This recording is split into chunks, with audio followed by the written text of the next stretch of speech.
God of War Ragnarok é naturalmente uma evolução em inúmeros aspectos em comparação ao God of War 2018, mas o quão essa evolução pode contribuir de verdade no gameplay e principalmente no enredo do game, e onde a nova série God of War quer se destacar mais do que em comparação aos jogos clássicos. A nova saga de God of War tem como principal destaque a evolução narrativa e de plot em comparação à saga clássica. Gameplay sempre será dividido quem tem a melhor versão, os antigos falando que God of War simplesmente pautou uma geração inteira com o gameplay dele, já que tudo que tinha no PlayStation 3 e Xbox 360 eram jogos que utilizavam as ideias de God of War para poder seguir. Mesmo não sendo Kratos o criador de Hack and Slash ou Hack and Slash utilizando correntes, mas foi ele quem popularizou. Já quem defende os novos falam que o gameplay antigo era bom, mas se tornou cansativo, e você ter algo mais pesado no gameplay traz uma dinâmica muito mais estratégica do que apertar quadrado, quadrado, triângulo. Mas isso aí fica a gosto do freguês, decidir qual seria a melhor saga em gameplay, mas algo que todos concordam é sobre a qualidade narrativa e construção de personagens que a nova saga tem. Em God of War 2018, boa parte das coisas que existem tem um peso real narrativo muito grande. Coisas aleatórias como uma simples gambiarra feita para prender uma ponta de flecha na frente do game, isso traz uma relevância absurda. Ou então para o desenvolvimento de algum personagem, coisas não são jogadas à toa na sua cara.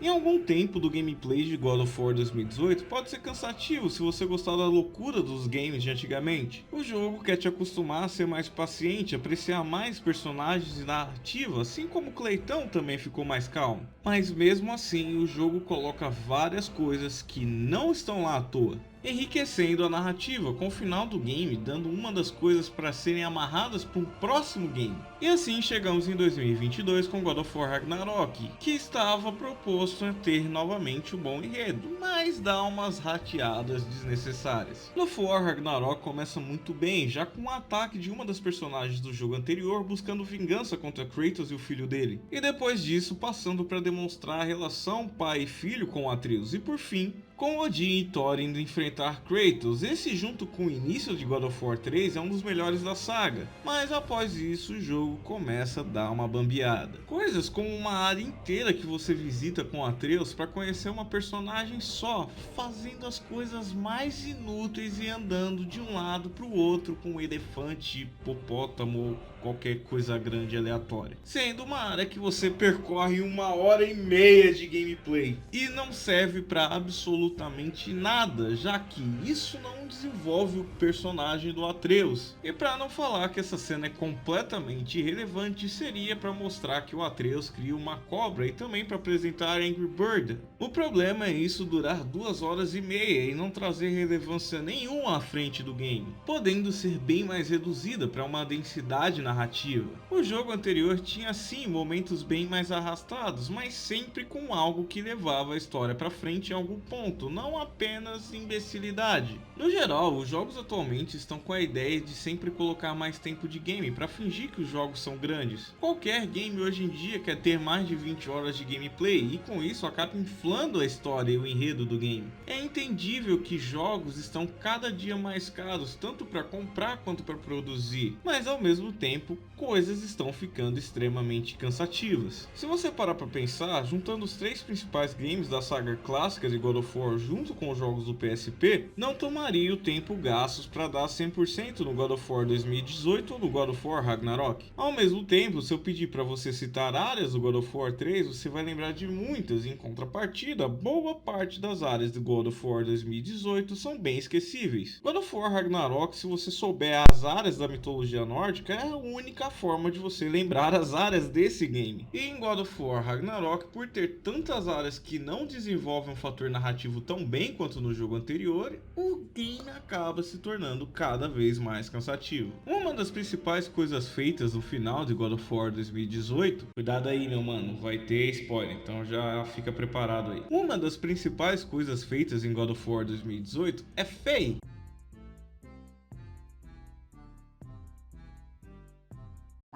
Uma das personagens ver o seu filho sendo finalizado por Kratos, e assim jurando vingança, e inicialmente em God of War Ragnarok as coisas realmente estão caóticas nesse nível. E como comentado, o jogo começa com essa personagem buscando vingança em Kratos. Mas aí, em pouco mais de 20% do game, Faye tem um diálogo com Kratos e ele revela que também perdeu sua filha. Eles fazem meia dúzia de coisas juntos e pronto, Kratos perdoado. O cara simplesmente tira a vida do filho da personagem e ela jura vingança. O que seria algo bem compreensível até. Mas nada como falar que o verdadeiro God of War são os amigos que fazemos pelo caminho para poder resolver o enforcamento contra seu próprio filho. Perceba que as ideias de coisas não serem jogadas ao léu que foi posto em God of War 2018 aqui é bem ignorado. As coisas se resolvem de maneira fácil e rápido, sem nenhum peso narrativo. Outro exemplo é um dos deuses nórdicos que é dito que caso Kratos se descontrole e mande o cara jogar no Santos Futebol Clube,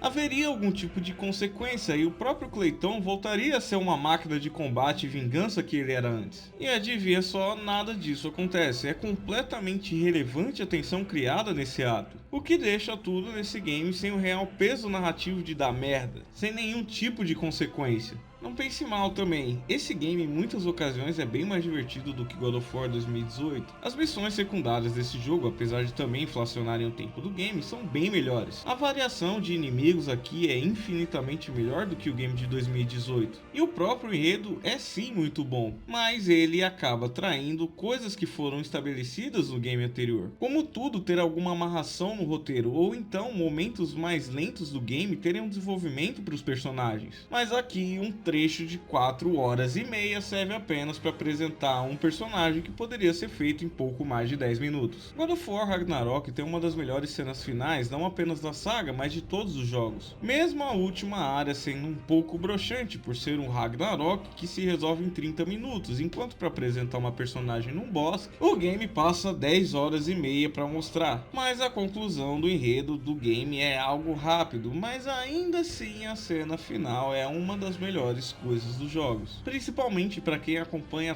toda a saga de God of War. Percebeu o ápice do desenvolvimento de Kratos, mostrando a grande qualidade que a nova saga God of War tem. Essa nova saga acabou tendo troca de roteirista de um game para o outro, sendo bem perceptível na forma de escrita entre os textos, sendo o diretor o mesmo entre as duas obras, mas ter como proposto no game a forma narrativa ser tão boa que a própria sequência não consegue segurar, e ao mesmo tempo nesse aspecto narrativo foi posto que sim faz diferença, já que God of War 2018 venceu vendendo mais no final. Mas mesmo um jogo inferior de God of War ao anterior, ainda é um dos melhores jogos de todos os tempos, mostrando que a saga é um dos triunfos eternos da Sony, sempre vai ser e sempre vai ter um game novo. Aliás, mesmo God of War Ragnarok sendo um excelente jogo, mas ainda assim teve DLC, o que não era algo habitual da série. E falando em série, ainda me dá medo que vai sair pela Amazon. Mas pelo menos a Prime mostrou com Fallout que eles estão dispostos a melhorar.